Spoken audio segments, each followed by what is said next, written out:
Agora, simplesmente, o pré-candidato que mais cresce nas pesquisas presidenciais. Ele que tem um plano concreto para mudar esse país. Faça um barulho para Renan Santos!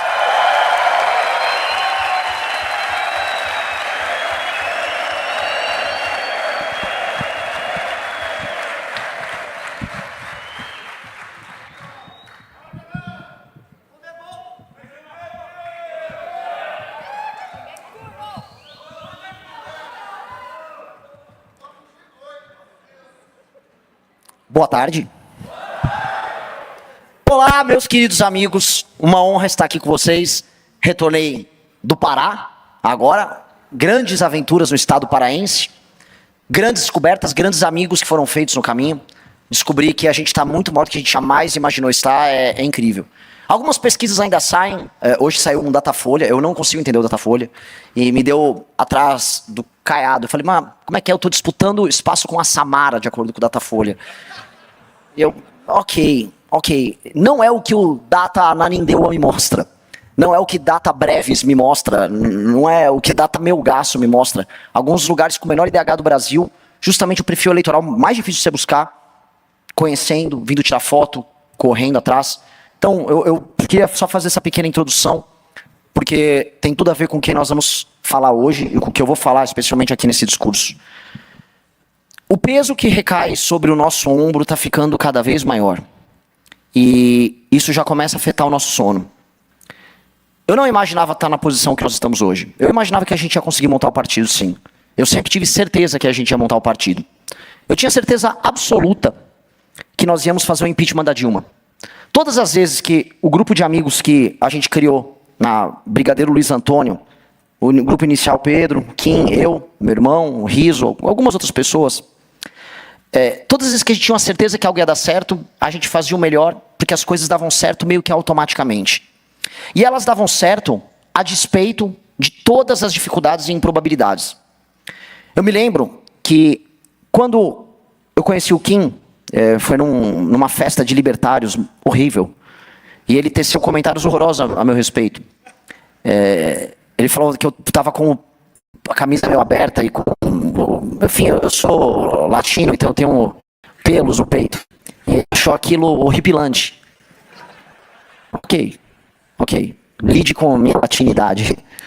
O fato é, eu tirei fotos recentemente nessa linha também. Eu recebi comentários similares. Mas ali eu conheci ele, e quando houve o segundo turno entre Aécio Neves e Dilma Rousseff em 2014, nós tentamos lutar contra a Dilma, chamamos um amigo, Danilo Gentili, para trabalhar conosco num vídeo, e mesmo assim, fazendo um impacto grande, a Dilma venceu. E ali não havia mais nenhuma esperança, e esse é o ponto que eu queria colocar. Não havia mais esperança de nada, porque o PT havia vencido, e todo mundo que ficou atônito, mesmo com o escândalo do Mensalão estourando, mesmo com a Lava Jato já funcionando, mesmo o escândalo do Petrolão já sendo descoberto pelas pessoas, mesmo com as manifestações de 2013 tendo acontecido, as pessoas elegeram o PT.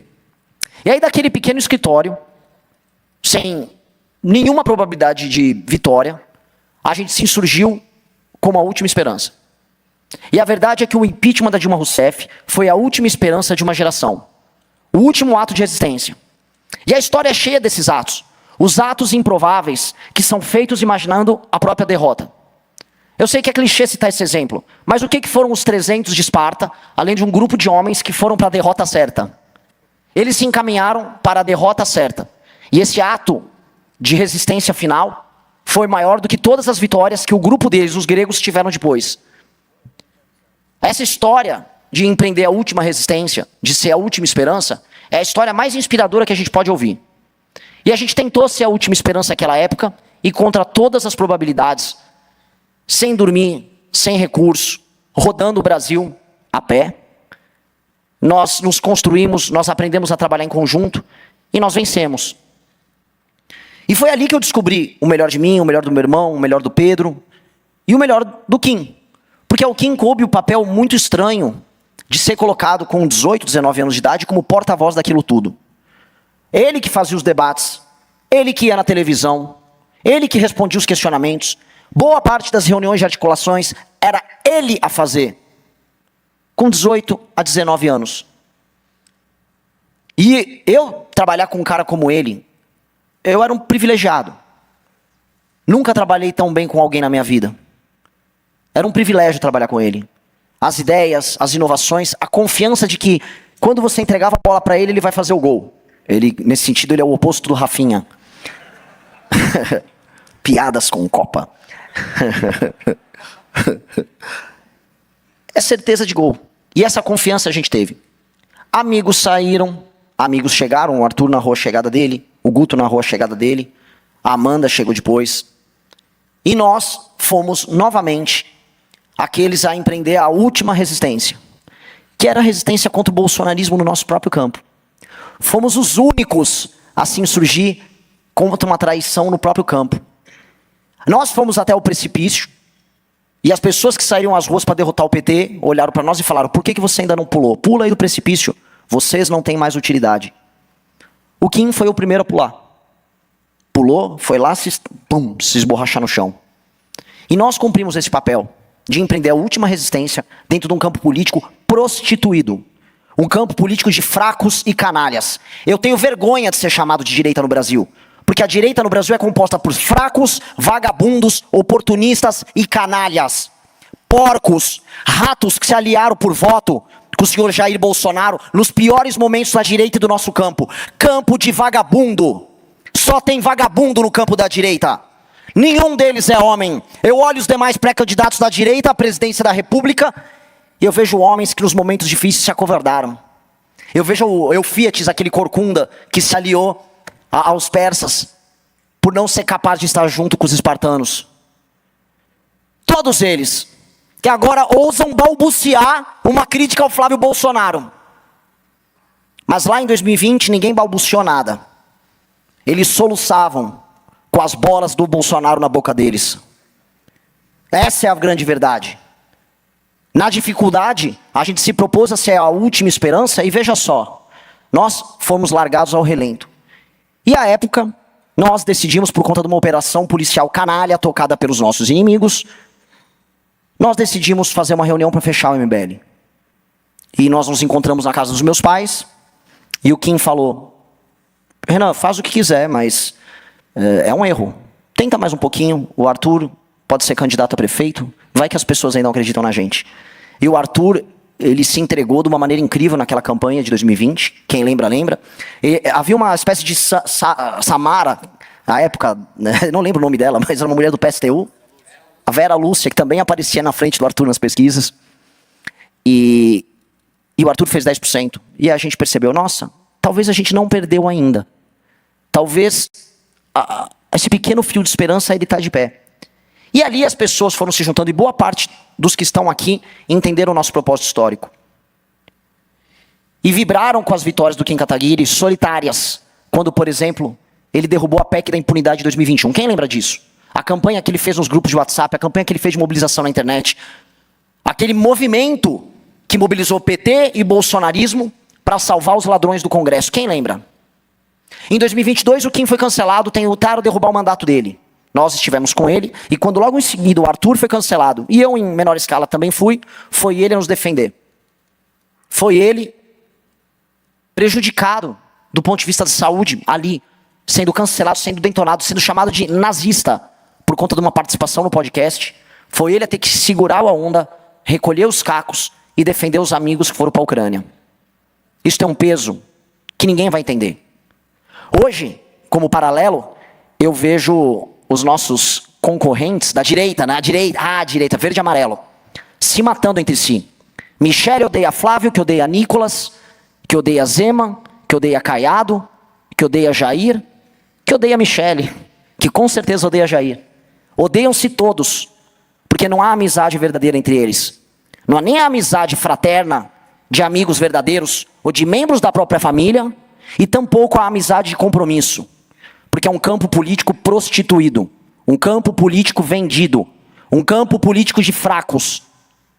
Um campo político que parte dele já começou a se arrastar atrás de mim em pequenos municípios. Começou a acontecer, amigos. Começou a acontecer. Já vi no Pará.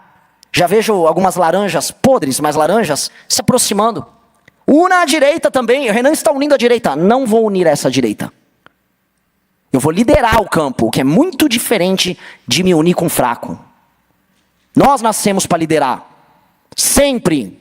Fomos nós a liderar nos piores momentos. E seremos nós a liderar nos melhores momentos. Em 2022, quando participando das eleições, uma lição muito dura. A Amanda e o Renato não conseguiram vencer. O Kim me chamou na rua, o Kim estava chorando e falou, eu vou concorrer para prefeito. E aí naquele período que ele começa a se construir como pré-candidato a prefeito de São Paulo, já aparecendo com 10% em algumas pesquisas, a gente começa a perceber que não haveria o partido para ele. E enquanto isso, enquanto ele tentava construir, a gente estava do outro lado, com muitos de vocês, construindo a nossa própria casa. Essa casa aqui. A gente estava construindo, porque ali a gente estava visando.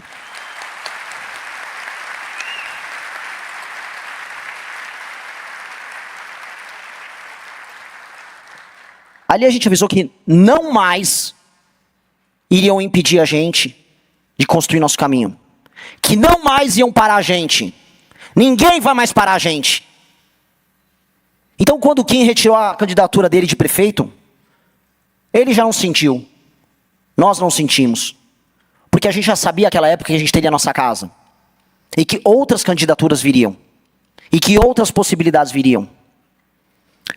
No final do ano passado, o nosso partido foi constituído 7-0 no TSE. Ratos que foram do MBL estão rodando o podcast como as prostitutas que eles são, porque são fracos. Dizendo, foram conversar com ministros do Supremo para passar. Ratos.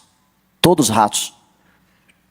Os ministros do Supremo, do TSE, todos tiveram que lidar diante dele com o partido que coletou mais assinaturas, que coletou e bateu meta em todos os estados da federação, no menor período de tempo, com o maior número de validações. Nós não precisamos sentar para conversar com ninguém, porque nada disso era necessário quando a gente faz a lição de casa bem feita. E nós fizemos muito bem feita a nossa lição de casa. Isso nos permitiu, no final do ano passado, falar, vamos disputar as eleições presidenciais.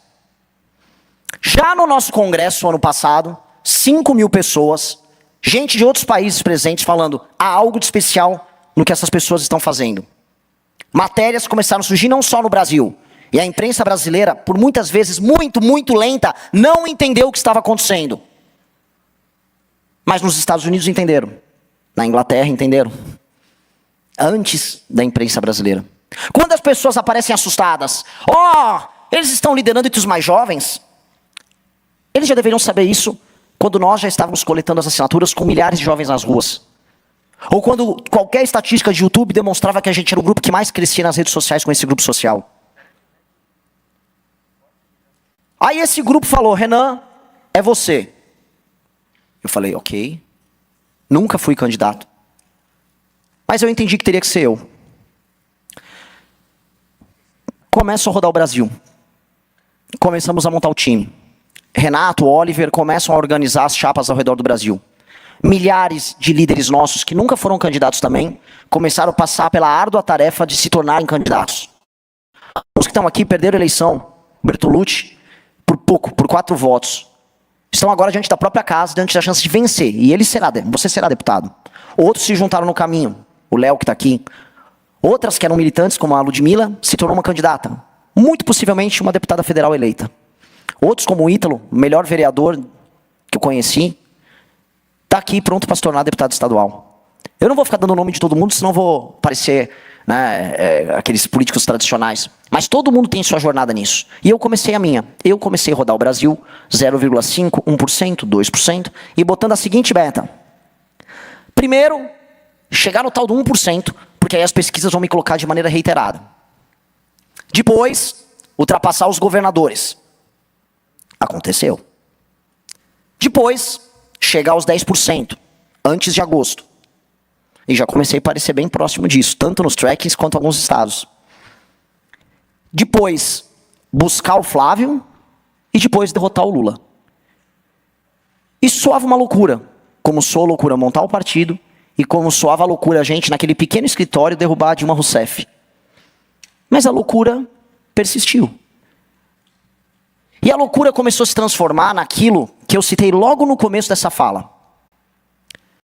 Diante de um quadro em que Flávio Bolsonaro, herdeiro da família de ladrões, filho mais velho dos idiotas, deputado estadual da rachadinha, senador favorito do Vorcaro, e incapaz de vencer o Lula no segundo turno, em qualquer circunstância, diante do cenário em que ele está em segundo, de maneira lógica, a última esperança para vencer o Lula é essa turma que está aqui. Nós, novamente, somos a última esperança. Nós, novamente, temos a responsabilidade e o peso de ser a última linha de defesa. Vocês pararam para pensar no peso que nós temos? Não é ninguém além de nós. São vocês que coletaram assinaturas, são vocês que foram atacados na internet, são vocês que estão divulgando a gente, são vocês que estão nos grupos de WhatsApp, são vocês que são pré-candidatos, são seus familiares que serão atacados, são seus amigos que vão perder, são as pessoas que vão trair a gente, são as dores que a gente vai passar, são os nãos que a gente vai tomar na cara, somos nós. Somos nós. Nós somos, tal qual quando a gente surgiu, a última linha de defesa. Isso começou a me tirar o sono. Pela primeira vez. Porque começou a pesar.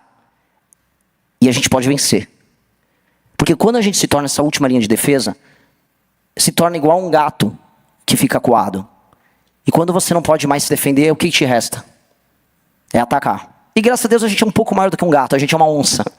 Então nosso ataque vai doer bem mais. E nós temos que só pensar agora em vencer. Não há outro caminho além de vencer. Se não formos nós, é o Lula. Não haverá vitória, nem com as pré-campanhas dos governadores que tentaram. Flávio é um fraco. Não há nada com eles. Há tudo para nós. Só não há dinheiro, só não há jatinho, só não há tal da estrutura. Me perguntam em alguns lugares, quem será seu palanque em São Paulo? E é o tema hoje da fala do Kim. Quem será seu palanque? Eu não sei. Eu só sei que quando a gente viaja, a gente encontra palanque em todos os lugares com os amigos que nós fizemos no caminho. Eu encontrei um palanque em Melgaço. Eu encontrei palanque em Breves, num lixão em Breves, no Pará. Havia no lixão um grupo de caras que fez questão de correr para ver o barco onde a gente estava para cenar. Eles eram nosso palanque. O que eu tenho a dizer sobre isso é, eu não posso não exigir de todos os que estão aqui, que são meus amigos desde a época daquele pequeno escritório lá na Brigadeiro Luiz Antônio, e depois do escritório na Vila Mariana, eu não posso exigir nada além de vocês estarem no Palácio do Planalto comigo, administrando o Brasil. E eu não posso exigir nada diferente do Kim Kataguiri. Eu preciso do Kim comigo. Eu não quero do Kim nada além de administrar o Brasil e tocar as coisas mais difíceis que nós vamos precisar fazer. Porque se nós somos a última linha de defesa e a última esperança, e não há aqui nenhum exagero retórico. Somos nós ou nós. A Faria Lima já percebeu isso. O Polymarket já percebeu isso. As pessoas que juntam Lé com o CRE já entenderam isso. O que nós temos que fazer agora é ir para essa jornada imaginando que a gente pode provavelmente perder. Mas a gente tem tudo a ganhar. E se vencer, fazer a maior gestão da história desse país. Fazer todas as reformas que a gente está propondo. Reformar o Estado brasileiro e colocar o nosso nome como grupo de pessoas perseverantes que sempre aceitou ser a última esperança. Eu quero o Kim comigo. Eu não sei o que ele vai anunciar hoje. Eu não sei a surpresa que ele quer fazer. Mas definitivamente, todas as vezes que colocaram eu e ele contra o corner, ele deu o melhor dele. E ele foi o melhor que nós tivemos. E com base nisso, todos nós vencemos. Muito obrigado.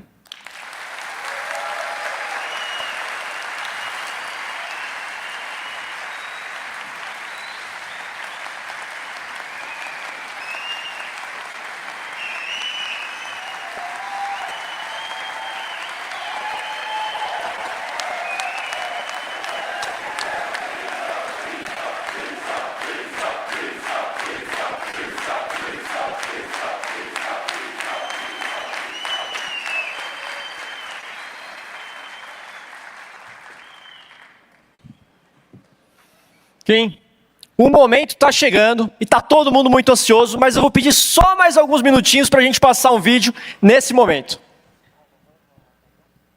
Eu quero ser governador de São Paulo. Foi em São Paulo que eu nasci, cresci e aprendi a lutar. Em São Paulo estão os meus amigos, a minha família, a minha história. Foi em São Paulo que eu fundei o Movimento Brasil Livre, liderei as maiores manifestações da história do país e fui eleito deputado federal, um dos mais votados do Brasil. Eu quero ser governador de São Paulo. Foi aqui que eu construí tudo o que eu sou. Foi aqui que eu aprendi a enfrentar o poder. Olha aqui, Alexandre. Olha, Alexandre de Moraes. Nós vamos te prender. Ou a gente prende vocês, ou vocês movem a máquina pra prender a gente. Não tem outra alternativa. A gente não vai parar enquanto vocês não estiverem presos. Foi aqui que eu venci batalhas históricas. Qual que é a principal bandeira que vocês estão dando? É o impeachment da presidente Dilma Rousseff. Foi aqui que eu apanhei, caí e me levantei. E foi aqui que todos os meus sonhos nasceram. Quem desvia o dinheiro do bolso do brasileiro não sou eu, é o senhor. Olha pra minha cara aqui, tem coragem. Eu quero ser governador de São Paulo. Eu quero comandar a Polícia Militar do Estado de São Paulo, a Força Pública de Rafael Tobias de Aguiar e exterminar o primeiro comando da capital. Eu quero devolver a vanguarda da cultura do país pro estado da Semana de Arte Moderna. Eu quero liderar uma rebelião pela lei e pela ordem, de fazer história, como fizeram os nossos heróis da Revolução de 1932. Eu quero tirar o peso de Brasília desse estado para que ele deixe de ser o mais rico do Brasil para ser o mais rico do mundo. Eu quero que São Paulo deixe de ser o estado que paga a conta para ser o estado que dá o exemplo. Não adianta estar no topo de geração de riqueza e não estar no topo dos rankings de educação, saúde e segurança pública. Eu quero ser governador do estado de São Paulo, mas nem sempre a vida deixa a gente fazer o que a gente quer. Nem sempre a gente pode seguir o caminho que gostaria de seguir. Às vezes, a gente tem que encarar estradas mais duras, mais ingratas, mais pesadas. Porque a vida não é sobre o que a gente quer, a vida é sobre o que a gente deve. Todos nós temos uma vocação, um chamado, um destino. Todos nós temos uma missão. A minha missão, agora, É promover a maior reforma de Estado da história do país.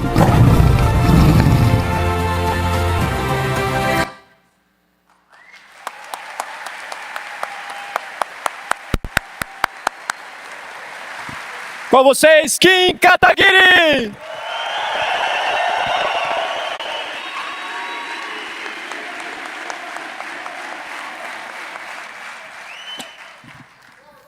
Boa tarde a todos.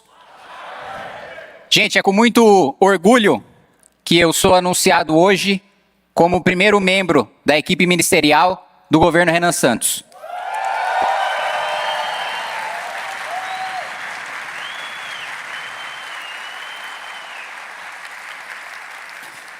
E eu já quero adiantar para vocês e quero adiantar para você, presidente, que nós vamos promover a maior reforma de Estado da história desse país. Eu vou entregar para o nosso presidente 1 trilhão e 100 bilhões de reais da reforma da estrutura da nossa máquina pública.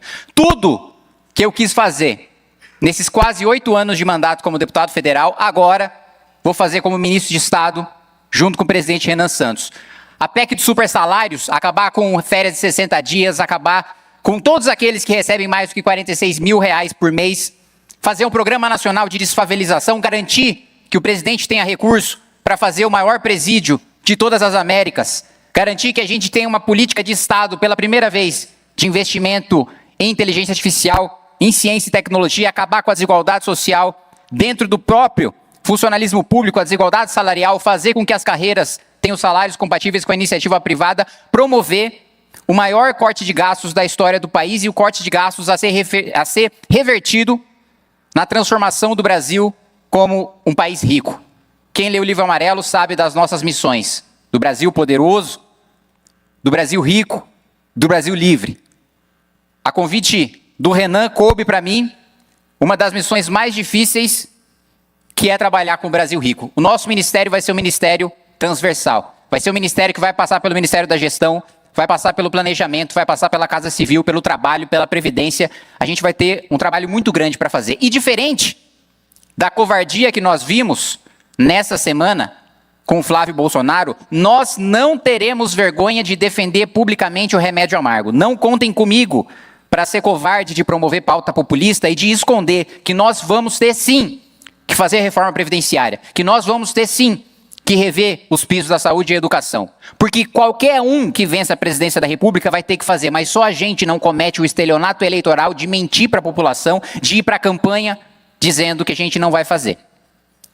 E ao longo dos próximos 2 meses, eu vou ter o trabalho de coordenar e de trazer para a equipe econômica e de anunciar para vocês os membros da futura equipe econômica do governo Renan Santos.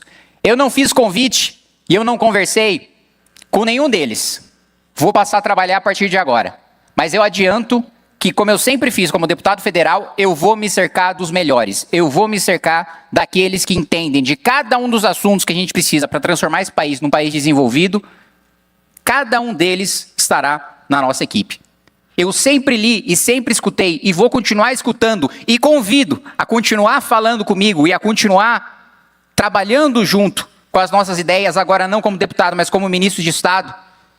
E quero dizer que eu vou beber da fonte de Marcos Lisboa, de Samuel Pessoa, de Zeina Latif, de Mário Mesquita, de Mansueto Almeida, de Marcos Mendes, de Helena Landau, de toda a equipe do Plano Real.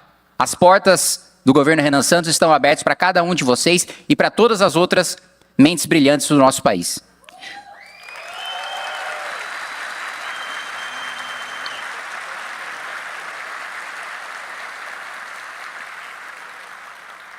E o anúncio de hoje, ele é calcado numa certeza de que nós vamos vencer as eleições presidenciais deste ano e nós vamos governar este país, e não só por um mandato. E nós teremos todo o tempo para transformar o nosso país no país desenvolvido que a gente quer. E com esse espírito de fazer história, aliás, antes de falar do espírito de fazer história, eu quero fazer um relato pessoal para vocês. Até aproveitando que minha mãe, que olha agora, está aqui. Eu sempre gostei muito de língua portuguesa. E uma vez eu participei de um campeonato de conjugação verbal. Eu cheguei animado em casa, Pedro, falando, pai, participei do campeonato, ganhei. E aí o meu pai, que legal, filho, primeiro lugar? Aí eu, não, pai, segundo. Aí ele, E aí, conversando com a minha irmã, depois que meu pai faleceu, ela falou aqui, essa cobrança que o pai sempre teve em relação a gente, essa era a maneira dele demonstrar que nos amava. Era a maneira dele nos preparar para o que é que viesse, para a decisão que a gente quisesse tomar no futuro da nossa vida. E a minha mãe tinha um jeito diferente de me preparar. A minha mãe me colocava na linha, a minha mãe garantiu que eu ficasse longe de gente mau caráter, mas acima de tudo a minha mãe garantiu que eu não fosse covarde. E eu acho que eu nunca falei dessa história publicamente, e eu peço desculpas, mãe, se for causar algum constrangimento, mas eu apanhava quando eu estava na pré-escola. E aí uma vez eu fui reclamar para minha mãe. Falei, mãe, o moleque fica me batendo lá todo dia que eu estou na escola. Aí a minha mãe não me socorreu, pelo menos não diretamente. A minha mãe disse o seguinte, bate de volta.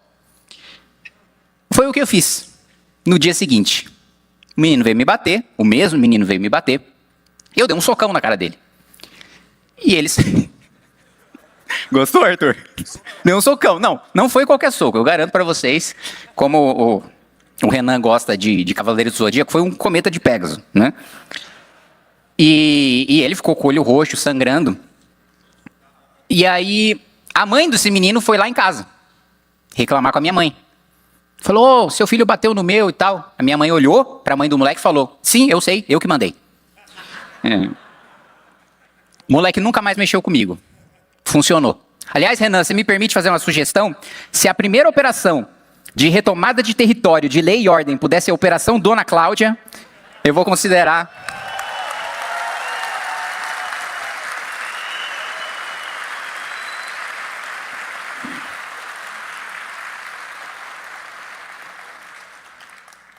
Então, a maneira que meus pais tinham de demonstrar o amor por mim era me preparar para a vida.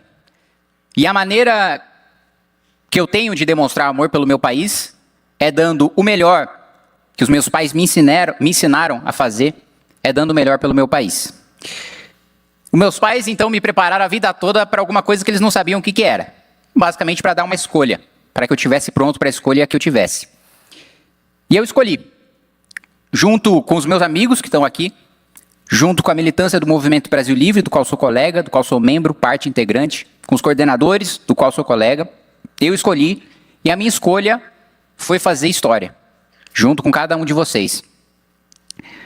O nosso país hoje, e o Renan, a fala do Renan foi um prenúncio do que eu vou falar agora, ele está tomado por dois tipos de pessoas.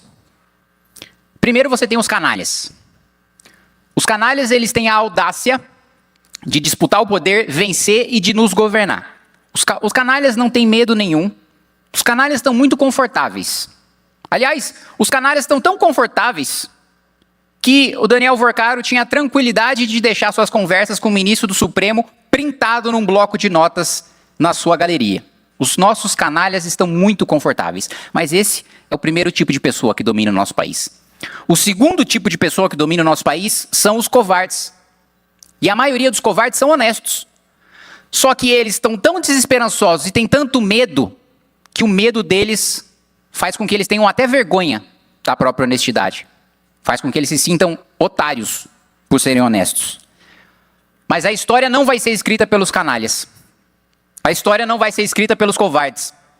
A história vai ser escrita pelos corajosos. E eu quero só os corajosos ao meu lado. Se tem alguém nesse auditório agora que é covarde, por favor, não sinta-se constrangido em levantar e sair pela porta. Eu só quero os covardes. Opa, os covardes é bom. Olha o ato falha aí.